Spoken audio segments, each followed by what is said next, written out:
Muhammad SAW, kisah hidup Nabi berdasarkan sumber klasik. 7. Tahun Gajah. Pada saat itu, Yaman berada di bawah kekuasaan Abisinia, dan Abraha, seorang Abisinia, menjadi gubernur di sana. Ia membangun sebuah katedral megah di Sans dengan harapan dapat menyaingi Mekah sebagai tempat ibadah haji terbesar di seluruh Arab. Ia membangunnya dengan pualan yang diambil dari bekas istana Ratu Sabah serta menghiasinya dengan emas dan perak. Mimbarnya dibuat dari gading dan kayu hitamlah menulis surat untuk rajanya.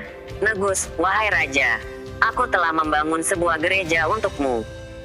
Kemegahannya tidak pernah tertandingi oleh raja manapun sebelummu. Dan aku tak akan pernah berhenti hingga dapat mengalihkan pusat haji orang-orang Arab ke sana. La tidak merahasiakan sedikit pun niatnya. Dan itu tentu mengundang kemarahan suku-suku yang tersebar di seluruh Hijaz dan Najd. Akhirnya, seseorang dari suku Kinanah, yang memiliki hubungan nasab dengan Quraisy, pergi ke sana dengan maksud meruntuhkan gereja itu. Ia melakukan itu hanya 1 malam, kemudian kembali ke rumahnya dengan selamat. Ketika Abraha mendengar itu, ia bersumpah akan membalas dendam dengan menghancurkan Ka'bah sampai rata dengan tanah. La pun menyiapkan pasukan besar-besaran untuk menyerang Mekah dengan menempatkan seekor gajah di barisan terdepan. Beberapa suku Arab di utara sana berusaha untuk menghalangi perjalanan mereka, tetapi pasukan Abisinia berhasil mengalahkan mereka dan menangkap pemimpin mereka, Nufail dari suku Hatsam. Sebagai tebusan nyawanya, ia diminta menjadi penunjuk jalan.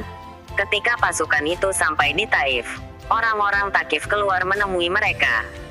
Orang-orang Thaqif khawatir Abraha keliru menghancurkan kuil mereka, Al-Lat, karena dikira Ka'bah. Mereka segera menjelaskan kepadanya bahwa ia belum mencapai tujuan. Mereka juga memberi penunjuk jalan untuk mengantarkan pasukan tersebut. Meskipun telah memiliki Nufail, Abraha menerima tawaran itu. Tetapi, penunjuk jalan itu meninggal dalam perjalanan, kira-kira 2 mil dari Mekah, di sebuah tempat yang dikenal dengan Mugamis, dan ia dikuburkan di sana. Belakangan, orang-orang Arab selalu melempari kuburan itu dengan batu. Bahkan, orang-orang yang tinggal di sekitarnya tetap melakukannya hingga sekarang. Abraha berhenti di Mugamis dan mengirimkan pasukan berkuda ke daerah pinggiran Mekah. Mereka merampas apa saja yang mereka temukan di perjalanan, dan mengirimkan hasil rampasannya kepada Abraha, termasuk 200 unta milik Abd al-Muthalib. Quraisy dan suku-suku lain di sekitarnya mengadakan pertemuan dewan perang. Mereka memutuskan bahwa percuma saja mereka melawan serangan musuh. Sementara itu, Abraha mengirimkan seorang utusan ke Mekah untuk menemui pemimpin mereka di sana. Ia berpesan bahwa mereka datang bukan untuk berperang, melainkan hanya ingin menghancurkan Ka'bah. Dan jika ingin menghindari pertumpahan darah, maka pemimpin Mekah harus menemuinya di kemah pasukan Abisinia. Sebenarnya, tidak ada pemimpin resmi untuk semua suku Quraisy setelah seluruh hak-hak istimewa dan tanggung jawab kepemimpinan telah dibagi antara keluarga, Abd al-Dar dan Abd Manaf. Tetapi, sebagian besar masyarakat Mekah beranggapan bahwa pemimpin mereka adalah orang yang secara de facto memang mengemban fungsi kepemimpinan. Kali ini, utusan itu diantar menghadap Abd al-Muthalib, yang kemudian bersama seorang putranya mengikuti utusan tersebut ke perkemahan. Ketika Abraha menyaksikan kedatangan Abd al-Muthalib ke perkemahannya, ia begitu terkesan. Sampai turun dari singgasana, menyambutnya dan duduk bersama di atas karpet. Ia menyuruh juru bicaranya menanyakan kepada Abd al-Muthalib permintaan apa yang hendak diajukan. Abd al-Muthalib meminta agar 200 ekor untanya yang telah dirampas oleh pasukan Abraha dikembalikan. Abraha tampak sangat terkejut mendengar permintaan itu. Ia sangat kecewa mendengarnya, karena menganggap Abd al-Muthalib jauh lebih mementingkan unta-untanya ketimbang agamanya yang sedang terancam untuk dihancurkan. Abd al-Muthalib menjawab, "Aku adalah pemilik unta-unta itu, sementara Ka'bah ada pemiliknya sendiri yang akan melindunginya. Tapi sekarang ini, dia tak akan mampu melawanku," kata Abraha. "Kita lihat saja nanti," jawab Abd al-Muthalib. "Tapi kembalikan unta-untaku sekarang." Dan Abraha pun memerintahkan agar unta-unta itu dikembalikan. Abd al-Muthalib kembali ke Quraisy dan menyarankan agar mereka menyelamatkan diri ke atas bukit di dekat kota. Kemudian, ia disertai beberapa anggota keluarganya dan pemuka masyarakat yang lain, pergi ke Ka'bah. Mereka berdiri di sisi Ka'bah, memohon pertolongan Tuhan melawan Abraha dan pasukannya. Ia sendiri memegang cincin besi di pintu Ka'bah dan memohon, "Ya Allah, hamba-hambamu melindungi rumahnya, maka lindungilah rumahmu ini." Setelah memanjatkan doa, ia bersama dengan yang lain kembali ke atas bukit, di sebuah tempat yang memungkinkan mereka melihat apa yang terjadi di kota. Keesokan harinya, Abraha bersiap-siap memasuki kota untuk menghancurkan Ka'bah dan, setelah itu, kembali lagi ke sana melalui jalan yang mereka tempuh sewaktu datang. Si gajah, yang diperlengkapi senjata, berada di barisan terdepan. Pemandunya, Unais, segera mengarahkannya berjalan menuju Mekah. Tetapi Nufail, sang tawanan penunjuk jalan, selalu berjalan bersama Unais dan telah mempelajari aba-aba yang dimengerti gajah itu. Saat Unais memberikan aba-aba agar gajah itu bangun, Nufail mendekati telinga besar sang gajah dan memberikan komando untuk duduk berlumut. Dengan sangat mengejutkan dan mencemaskan Abraha dan pasukannya yang lain, gajah itu pun perlahan-lahan kembali berlutut ke tanah. Unais menyuruhnya untuk kembali berdiri, tetapi kata-kata Nufail yang masuk berbarengan ke telinga gajah itu lebih dekat dan lebih berpengaruh, sehingga ia tak mau bergerak lagi. Pasukan Abraha melakukan segala cara untuk menggerakkan kaki gajah itu, sampai mereka memukul kepala dan mukanya dengan besi, tetapi ia tetap diam. Selanjutnya, mereka mencoba strategi lain dengan menyuruh seluruh pasukan berbalik arah dan berjalan beberapa langkah menuju Yaman. Gajah itu pun mau berdiri, berbalik dan bergerak mengikuti mereka. Dengan penuh harap, pasukan berbalik arah lagi, dan gajah itu pun mengikuti mereka. Namun, ketika mengarah ke Mekah, gajah itu kembali berlutut.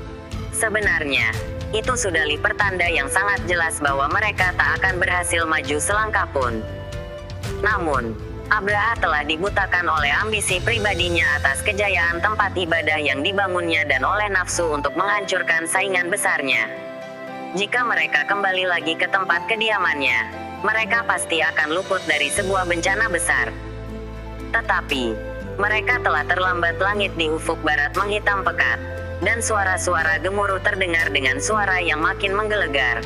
Muncul gelombang kegelapan yang menyapu dari arah laut dan menutupi langit di atas mereka. Sejauh jangkauan pandangan mereka, langit dipenuhi beribu-ribu burung tak terhingga jumlahnya. Orang-orang yang berhasil selamat menceritakan bahwa burung-burung itu terbang secepat burung layang-layang dan masing-masing membawa 3 batu kecil yang membara. Satu di paruhnya, dan yang lain dijepit dengan cakar di kedua belah kakinya.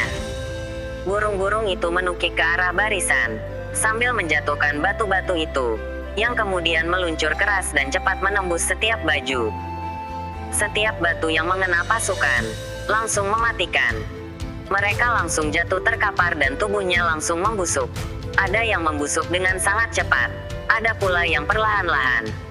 Tak semua orang terluka, termasuk Unais dan gajahnya, tetapi semuanya terkena wabah. Sebagian pasukan yang selamat tetap tinggal di Hijaz dan bekerja sebagai pengembala atau pekerjaan lain. Tetapi, sebagian besar tentara-tentara itu kembali ke sana dalam keadaan kacau balau. Banyak yang mati di tengah perjalanan, dan banyak pula, termasuk Abraha, yang mati begitu sampai di tempat. Sementara Nufail, ia menyelinap pergi ketika para tentara sibuk dengan gajah yang membangkang, dan menyelamatkan diri ke lereng bukit dekat Mekah. Sejak peristiwa itu, Quraisy dikenal di Jazirah Arab sebagai keluarga Tihan, dan mereka semakin dikagumi karena Tuhan mengabulkan doa-doa mereka untuk melindungi Ka'bah dari kehancuran. Mereka tetap dihormati, namun lebih dihormati lagi karena peristiwa kedua tak diragukan berkaitan dengan peristiwa yang pertama yang terjadi pada saat yang sama, yaitu pada tahun gajah. Ketika mukjizat burung itu terjadi, Abdullah, putra Abd al-Muthalib, tidak berada di Mekah. Ia sedang pergi berdagang ke Palestina dan Suriah bersama suatu kafilah. Dalam perjalanan pulang, Ia menginap di rumah keluarga neneknya di Yasrib dan jatuh sakit di sana. Kafilah itu kembali ke Mekah tanpa Abdullah. Mendengar putranya sakit, Abd al-Muthalib segera mengutus Harits untuk menemani adiknya pulang setelah keadaannya memungkinkan untuk melakukan perjalanan. Namun, ketika Harits sampai di tempat Abdullah menginap, sepupu mereka yang tinggal di sana menyampaikan ungkapan belasungkawa, sehingga ia langsung mengerti bahwa adiknya telah meninggal dunia. Ketika Harits kembali, kota Mekah diselimuti duka yang mendalam. Namun, pelipur lara Aminah adalah putra Abdullah yang masih dalam kandungannya, dan ia semakin terhibur dengan semakin dekatnya waktu kelahiran sang bayi. Telah menyadari ada suatu cahaya ajaib yang memancar di dalam tubuhnya.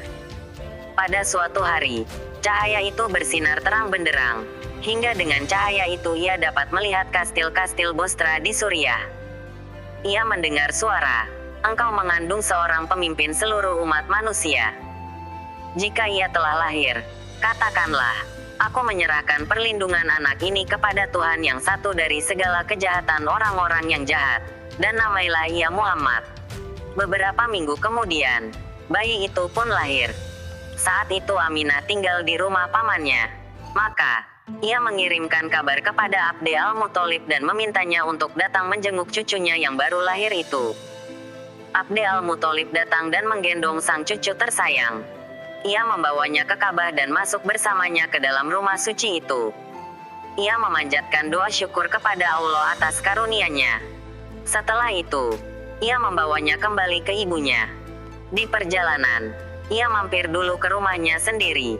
Ia sendiri belum lama dikaruniai anak lelaki dari sepupu Aminah, Halah. Ketika itu, Abbas, putra bungsunya yang telah berusia hampir 3 tahun telah menanti di pintu rumahnya. "Hai, ini saudaramu, ciumlah dia," katanya sambil mendekatkan sang bayi yang baru lahir itu kepadanya, dan Abbas pun menciumnya.